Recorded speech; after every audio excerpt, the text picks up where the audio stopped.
Today, I'm going to show you a chilling pattern of Democrat deception unraveling in real time. The pattern is going to make itself clear. Why was Epstein working so closely with Bill and Hillary Clinton? Is this what made them fabulously wealthy and untouchable for so many years? Also, who is funding the riots and the destruction of the United States? And why is Kash Patel having such a hard time making arrests? I'm also going to go through the Somali fraud and how it was intentionally set up to destroy America, and the election of Tim Walz and Kamala Harris was the way to cover it all up. I'll go through all of this and more with my special guest, retired Colonel Tony Shaffer. If you could, give this video a like, hit that subscribe button, and share it. It's a fabulous interview. Enjoy. Joining me today, I have retired Colonel Tony Shaffer to go through some of the biggest stories in the news. Colonel Shaffer, thank you for joining me. Stephen, always great to be here with you. Thanks for having me. Absolutely. A lot of big stories. Some background. Tony Shaffer is a retired lieutenant colonel, CIA trained intelligence officer, best-selling author of Operation Dark Heart, one of the most prominent national security whistleblowers in American history. 25 years inside U.S. intelligence operations, black op missions, and controversial Able Danger program. I appreciate you coming on. I want to get into this first story. So former President Bill Clinton, former Secretary of State Hillary Clinton, they've been fighting tooth and nail to avoid publicly testifying about their deep connection to Jeffrey Epstein. Now, with threat of being arrested and going to jail, they say that they're willing to come in, but they want it in closed doors. They want no video cameras, no audio. They don't want what they share to be leaked. What are these guys hiding? Why are they putting up such a public fight in order to not be not come forward about their connections? Well, Representative Comer's made it very clear that whatever is said is going to be released. He actually said this last night on Newsmax regarding the fact that they're going to be asked very clear questions. They will know the answers. But I think that's the issue. They don't want to actually have to testify to what they know. That's the real issue. So that's why you've seen all different flavors of, well, we want this condition, we want that condition, we want time limitations. At one point, Stephen, they wanted to have, I think, 4 hours total. It's like, look, we're going to be talking for like a half an hour today. You know how fast time goes. Like 4 hours would be nothing. So that's all off the table. So I think there's some fundamental things that they're going to go after on. First, just let's talk about Hillary real quick. She's going to be testifying on the 26th, the Thursday. And what I think they're after is any phone calls between she and Melinda Gates about venereal diseases. No, it's a joke. I'm sure that may have happened because, you know, both their husbands seem to be kind of loose, just saying. But more importantly, what they're really going to ask Hillary Clinton about is the Clinton Foundation. One of the plank holders, a Navy term, who was actually a funder of their foundation was Jeffrey Epstein. What was in it? My experience, Stephen, people like Epstein don't do anything because they're nice guys. They always look at what's in it for me. And so I think that's going to be the beginning predicate. Okay, Miss Secretary, former Secretary of State, what did you ask Jeffrey Epstein to provide? Did he provide it? What did he ask in return? What access did you give him? And just that line of questioning alone could probably take the better part of a day. So I'm not even sure if they're going to be able to ask her and get adequate answers the day that she's scheduled.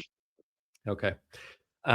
You know, when the Clintons left the White House, they were basically broke to the point where they stole furniture because he was forced to pay out a $900,000 settlement for sexually harassing somebody.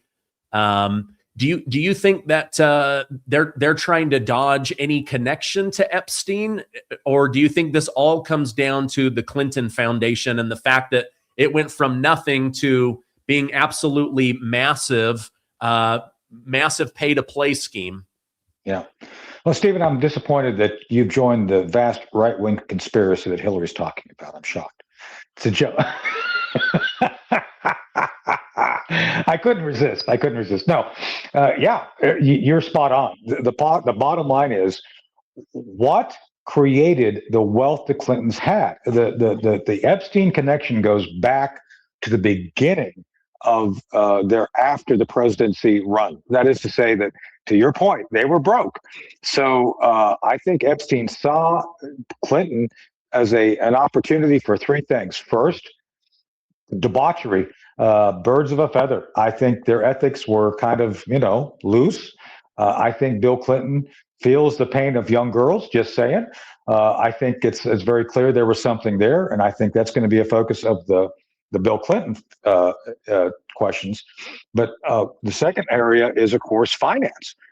Epstein is supposed to be this big financial guy. And by the way, for the record, Stephen, nobody seems to really know how he became a big financial guy. It's kind of a mystery, like, how did this happen? And there's some peculiar people in his past, like Bill Barr's dad, who set him up at a school, and that's kind of set him on his trajectory, which we could probably talk about another day. So that's another area. Then, of course, the global influence. Beyond money, beyond investment, what access did President Clinton provide by his name and previous status as the president? What prestige and status and access did Clinton give to Epstein? And clearly he gave a lot, because if you look at the email, and I haven't even got through them all yet, it's very clear that there was a relationship there based on mutual benefit.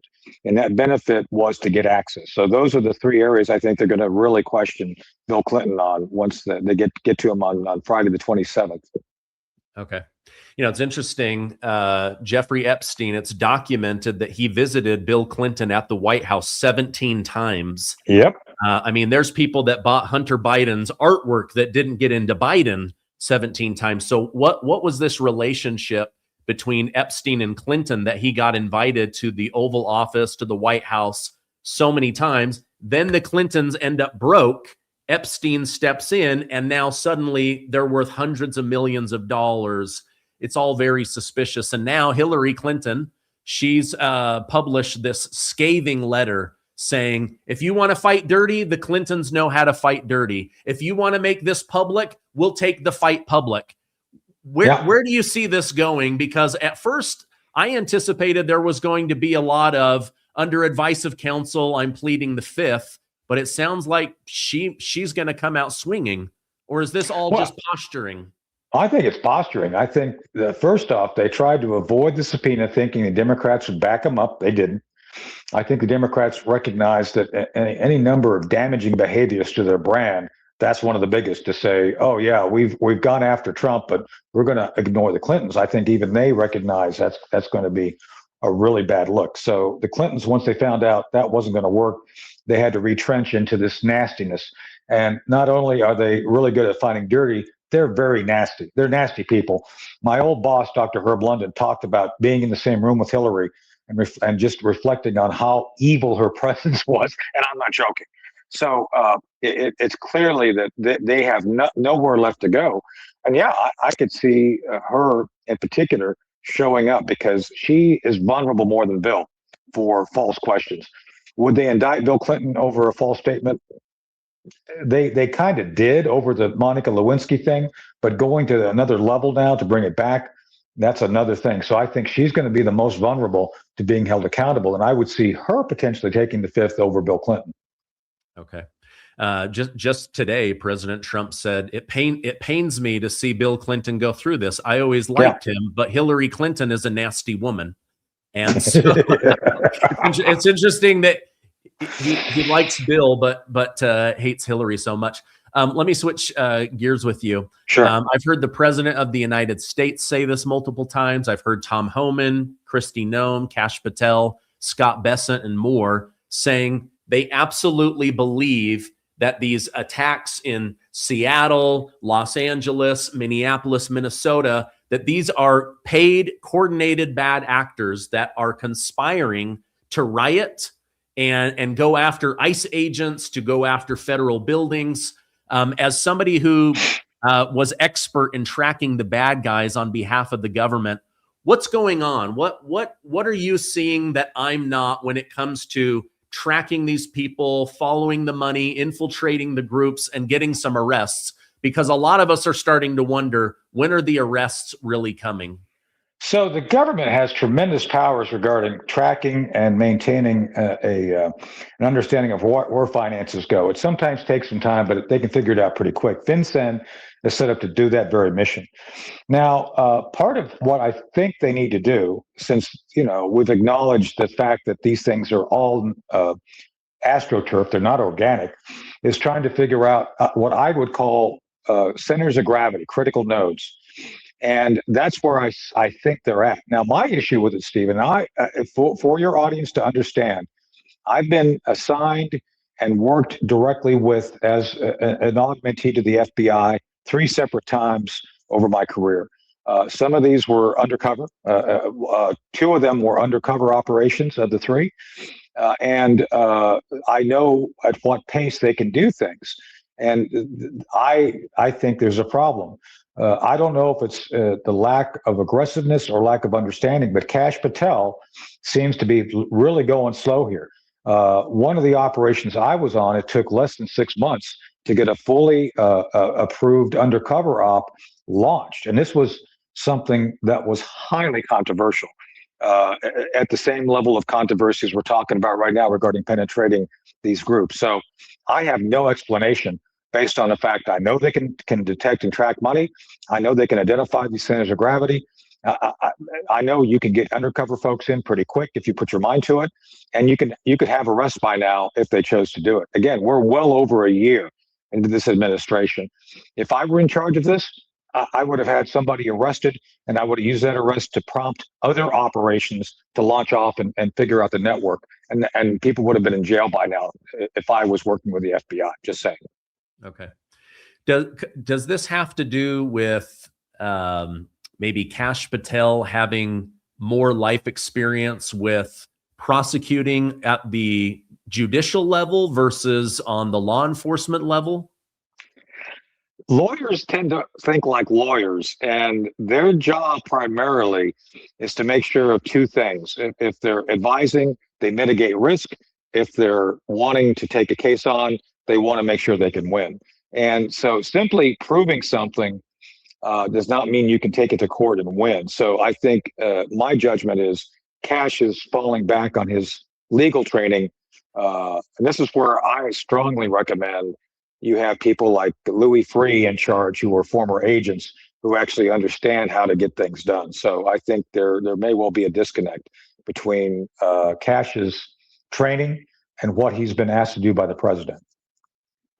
Early onset dementia and Alzheimer are on the rise. Reports show a 373% increase in diagnoses among 30 to 44-year-olds and a 311% increase between 45 to 55-year-olds in the United States. When doctors treat brain disease, they often focus on medicating the brain, addressing symptoms instead of the root cause, which is chronic inflammation and oxidative stress. These factors damage brain cells and lead to buildup of toxic proteins, the hallmark of Alzheimer's disease. But like much of the body, many brain issues trace back to the gut microbiome. There's a direct communication line between your gut and your brain, the gut-brain axis, where gut bacteria influences inflammation, mood, memory, and cognitive function. That's why what you eat matters. Kimchi contains over 900 probiotic strains, and studies show its bioactive compounds help reduce inflammation, protect brain cells, and even improve memory and cognitive function by preventing amyloid beta plaque buildup. That's why Brightcore created Kimchi One. It delivers the benefit of real kimchi in convenient capsules. No bad taste, no smell, virtually no sodium. It's made right here in the United States, and it's non-GMO. Today, you get an exclusive offer by clicking the link below. Just use code Gardner for 25% off your entire order. Or for an even better deal, call my friends at Brightcore for up to 50% off your order and free shipping. Give them a call right now at 888-908-4425. Well, because people have been very hard on Kash Patel and Dan Bongino, especially over Yeah, this Epstein thing. But then I look back and I see, oh, wait a minute. They've arrested hundreds of pedophiles. They've freed tens of thousands of true children. enough.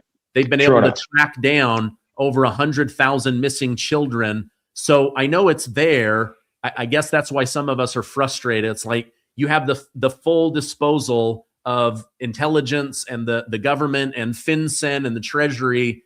Right. Why are we not seeing more arrests? But like you Well, say, it could just come down to they have the case. They want to make sure they're going to win the case. I'm hoping that that's what it is. And to the point of undercover operations, you may well be able to get people in to strengthen the case. Again, I don't want to get into too many of the details of what we did in the operations. I augmented the FBI. With that said, there was undercover work involved in being able to get within the functionality, the actual infrastructure of a bad guy organization does take some time. With that said, they've got to do something here soon, Stephen. They cannot just sit back and allow these networks to continue to hamper enforcement operations all across the nation. Okay. Sticking with Minnesota. Yeah. Why would the government allow $700 million to go out of our country with a strong sense that a lot of this was going to fund terrorism, Al-Shabaab, but nobody would go, wait a minute, if that 700 million of taxpayer money just stayed right here in the good old USA, maybe we wouldn't need 82% of Somalians on welfare. There's such a disconnect.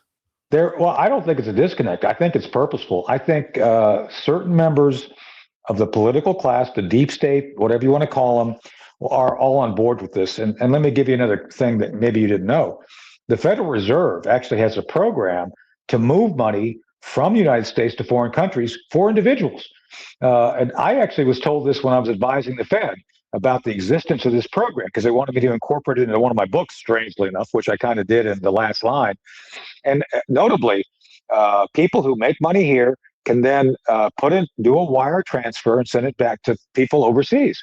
And so the Fed, the reason the Fed did this is because Fed makes money off of it. They make money off the transfers. Like, okay, this stuff is probably going to not good, causes like terrorists and probably ill-gotten gain from fraud. But and the excuse was, well, we still make money off of it.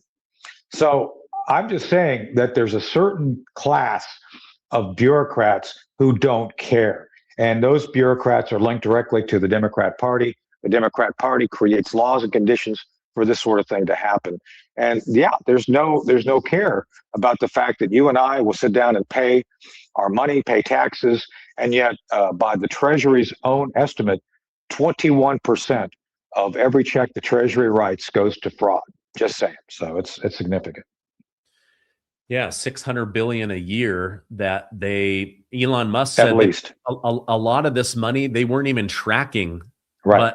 But for me, again, I'm not law enforcement, I'm not an attorney, but if somebody's been receiving a Social Security check for 21 months and they've been going to the bank and depositing it, like, why aren't we knocking on that door? That seems like an easy win. If you know that the Somalis are moving $1 million a day of dollar bills, not wire transfers, physical $100 right. bills. Yeah. And then you have 80% of that community claims we're so broke, we have to live off of the goodness of the government.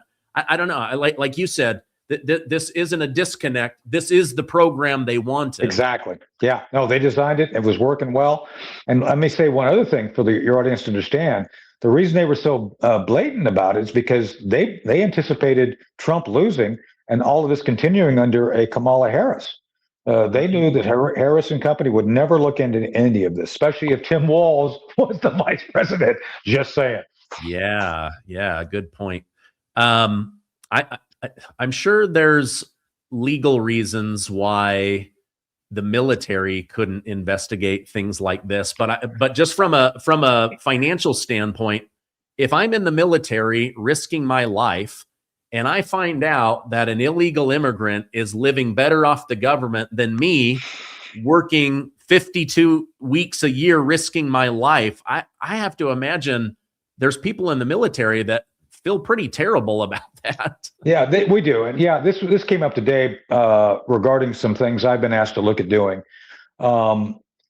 So the Army, all the services have their own ability to investigate. The Army has CID, Criminal Investigative Division. Navy has NCIS for eye roll.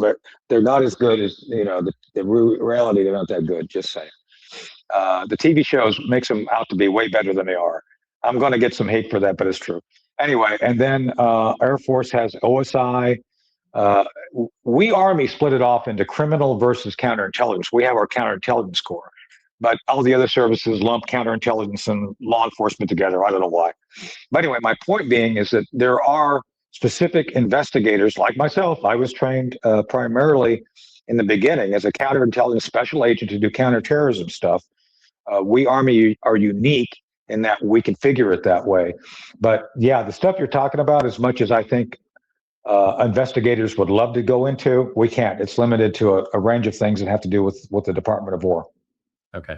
I figured that was the case, but I wanted to get confirmation. All right. Final question. I know how busy you are. Fulton County, Georgia spent multiple millions of dollars hiding and blocking election systems, emails, ballots, and voting machines. Multiple millions, despite their own election board admitting publicly 380,000 missing ballot images, 300,000 ballots with no signature verification. A judge gives the FBI authority to go in, get the machines, get the emails, get the systems, everything. The left is now freaking out that the president of the United States has assigned DNI Tulsi Gabbard to oversee it. They're saying that this is illegal. They're going to block it. Now they've announced a lawsuit against President Trump to block anything that they say from coming out or to have everything returned. Why so much effort to cover up what they call a perfect election? Well, it's a perfectly fraudulent election, in my judgment. Stephen, we're going to come to find there were at least 5 different locations that the Democrats selected to do the cheating. Pennsylvania, Wisconsin, Minnesota, Wisconsin, Detroit, Michigan, not Minnesota, Georgia. And I think there's a couple other places too. Some of this, as you know, I've investigated, and there's a pretty good chance I may be back looking at that very soon. What they're worried about here is that there are available artifacts, 2 types of artifacts. You just mentioned the machines. The machines themselves will have certain